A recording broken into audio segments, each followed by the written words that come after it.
നടി കനകലത അന്തരിച്ചു. രാത്രി 9 മണിക്ക് ശേഷമാണ് മരണം സംഭവിച്ചത്. 63 വയസ്സായിരുന്നു. തിരുവനന്തപുരത്താണ് അന്ത്യം. വിവിധ ഭാഷകളിലായി 350-ലേറെ ചിത്രങ്ങളിൽ അഭിനയിച്ചിട്ടുണ്ട്. മറവി രോഗത്തെ തുടർന്ന് ചികിത്സയിലായിരുന്നു. പാർക്കിൻസൺസും ഡിമെൻഷ്യയുമാണ് കനകലതയെ തളർത്തിയത്.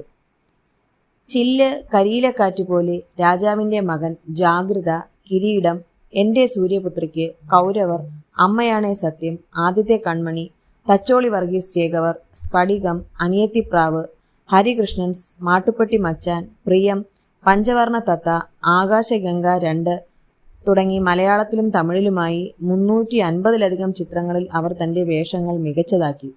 പൂക്കാലമാണ് അവസാനം പുറത്തിറങ്ങിയ ചിത്രം. 30-ലധികം സീരിയലുകളിലും കനകലത വേഷമിട്ടു. പ്രമാണി, ഇന്ദുലേഖ, സ്വാതി തിരുനാൾ തുടങ്ങിയ നാടകങ്ങളിലും കനകലത അഭിനയിച്ചിട്ടുണ്ട്. സംസ്കാര ചടങ്ങുകൾ നാളെ തൈക്കാട് ശാന്തികവാടത്തിൽ.